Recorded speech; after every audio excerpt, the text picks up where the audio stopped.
الكتاب والحكمة وإن كانوا من قبل لفي ضلال مبين۔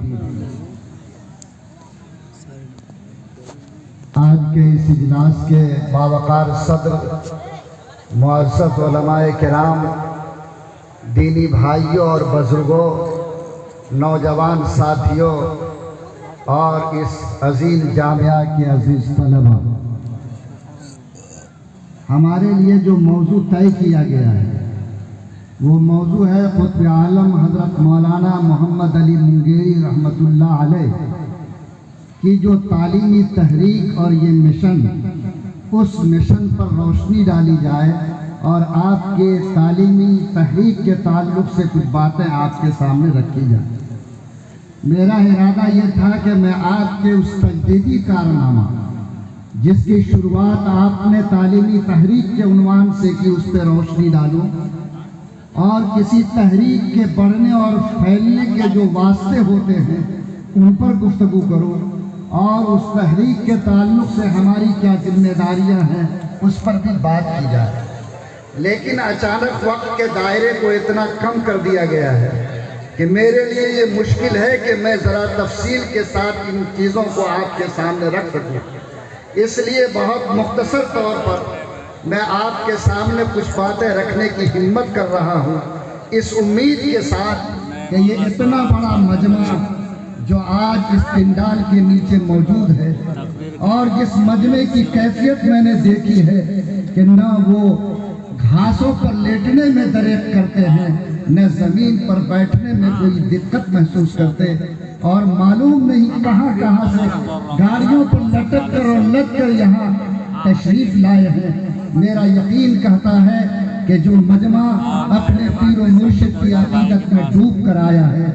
جس کے رگ و ریشے میں اور خون کے قطرے میں جامعہ رحمانی خانقاہ منگیر اور جامعہ کے اس خانقاہ کے علاوہ جامعہ رحمانی جو عظیم تعلیم گاہ ہے اس کی عقیدت اور محبت شامل ہو، انشاءاللہ اس کے کان تک جو آواز جائے گی وہ اس کی لاج رکھیں گے اور یہ طے کریں گے کہ اس کو دل میں بسا کے جائیں گے، اور جب تک اس کی سانس چل رہی ہے انشاءاللہ ان باتوں کی حفاظت کریں گے۔ ذرا ہاتھ اٹھا کے کہتے تو میری ہمت بڑھتی، الحمدللہ۔ میرے بھائیوں، قطب عالم حضرت مولانا محمد علی منگیری رحمۃ اللہ علیہ کو اللہ تعالیٰ نے اس طور پہ برپا کیا اور اللہ تعالیٰ نے اس وقت میں تعلیمی تحریک کی شروعات کرنے کے لیے قبول فرمایا جبکہ اس ملک میں ایسی صورتحال برپا تھی کہ ایک طرف دیوبند کی تعلیمی تحریک تھی، دوسری طرف سر سید رحمۃ اللہ علیہ کی قائم کردہ علی گڑھ کی تحریک تھی۔ یہ دونوں تحریکیں اپنی جگہ میں باقیمت تحریک تھی اور انقلابی تحریکات تھی اور پوری ملت اور امت کو اس کی ضرورت تھی، لیکن آہستہ آہستہ دونوں تحریک کے درمیان میں ایسی خلیج پڑ گئی، اتنی دوریاں بڑھ گئی کہ وہ اگر اس وقت اس کا علاج نہیں کیا جاتا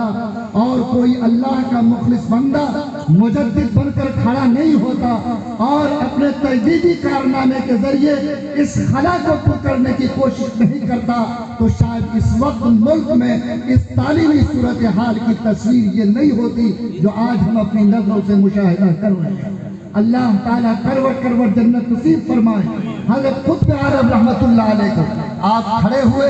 اور آپ نے اپنے رفقا کے ساتھ اس وقت ایک ایسی تعلیمی تحریک کی بنیاد رکھی جس تعلیمی تحریک کا ترجمہ یہ تھا کہ ربنا آتنا فی الدنیا حسنہ وفی الآخرۃ حسنہ، اے اللہ تو ہمیں ایسی زندگی نصیب فرما جس میں دنیا بھی خوشگوار ہو اور آخرت بھی آباد ہو، ایسی تعلیم کی نعمت عطا فرما جس سے دنیا کو ہم سمجھ بھی سکیں اور آخرت کی منزل کو پا بھی سکیں، جس کا تذکرہ اللہ کے رسول صلی اللہ علیہ وسلم کی پاک دعا میں کیا گیا کہ اللہم انی اسألک علما نافعا، اے اللہ میں تجھ سے ایسے علم کا سوال کرتا ہوں جو علم نفع دینے والا ہو، ایسا علم جس کو دین اور دنیا کے کھانے میں بانٹا جائے اور کوئی ایسی لکیر کھینچی جائے کہ یہ علم تو مولویوں کا علم ہے اور یہ علم پروفیسروں کا علم ہے، ایسے علم کی کوئی تقسیم اللہ کے رسول کی زبان سے نہیں کی گئی۔ اللہ کے رسول نے فرمایا کہ رب کریم میں تجھ سے